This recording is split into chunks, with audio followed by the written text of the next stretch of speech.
Hello everyone, my name is Vedika Ratan and welcome to the channel of Ahuja Law Kid. Today we are going to discuss criminal law depth needed for ADA exam. कि अगर हमें ADA exam देना है तो criminal law की हमें कितनी knowledge है. First we need to understand कि क्रिमिनल लॉ को दो पार्ट्स में डिवाइड किया गया है, that is substantive criminal law and procedural criminal law. Substantive criminal law में हमारा आ जाएगा BNS and procedural criminal law में हमारा आ जाएगा BSA एंड DNS. BNS में आपको अच्छे से नॉलेज होनी चाहिए जनरल एक्सेप्शंस की, कि कौन से केस में कौन से सर्कमस्टांसेस में हमारा केस फॉल कर सकता है with in the section of general exception. General exceptions में क्या होता है कि पर्सन के पास लिबर्टी होती है कि उसने ऑफेंस तो करा है लेकिन इन सर्कमस्टांसेस में करा है, उसको कोई पनिशमेंट नहीं दी जाए.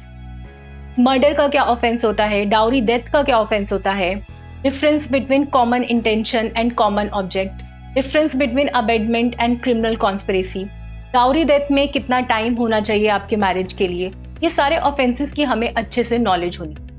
और अब बात करते हैं प्रोसीजरल लॉ की.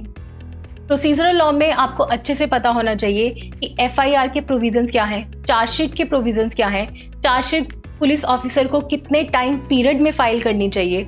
अगर with in the time period chargesheet file नहीं होती है तो एक्यूज्ड का डिफ़ॉल्ट बेल का क्या राइट होता है, कब एक्यूज्ड डिफ़ॉल्ट बेल की एप्लीकेशन फाइल कर सकता है और कितने टाइम में कोर्ट को डिफ़ॉल्ट बेल की एप्लीकेशन को डिसाइड करना पड़ेगा. डिफ़ॉल्ट बेल के साथ साथ आपको एंटीसिपेटरी बेल के राइट्स भी पता होने चाहिए, रेगुलर बेल के बारे में पता होना चाहिए और हाई कोर्ट और कोर्ट ऑफ सेशन के राइट्स पता होने चाहिए, पावर्स पता होनी चाहिए रिगार्डिंग दी.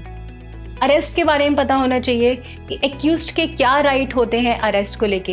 एक्यूज्ड की फैमिली को इन्फॉर्म करना पड़ता है, एक्यूज्ड के फ्रेंड्स को इन्फॉर्म करना पड़ता है कि एक्यूज्ड पर्सन को अरेस्ट किया जा रहा है. ग्राउंड ऑफ अरेस्ट बताना एक्यूज्ड पर्सन को नेसेसरी है. With in a period of 24 hours हमें एक्यूज्ड पर्सन को बिफोर द मैजिस्ट्रेट प्रेजेंट करना होता है.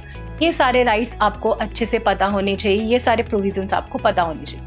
अपील का प्रोविज़न पता होना चाहिए कि किन किन सर्कमस्टांसेस में, किन किन केसेस में क्रिमिनल लॉ में राइट है अपील फाइल करने का. Inherent power of high court की आपको सेक्शंस के बारे में पता होना चाहिए, अच्छी नॉलेज होनी चाहिए. और अगर आप अपना ADA का एग्जाम क्लियर करना चाहते हैं तो आपको क्रिमिनल लॉ की इन डेप्थ नॉलेज होनी चाहिए, whether it is procedural criminal law और substantive criminal law. Thank you.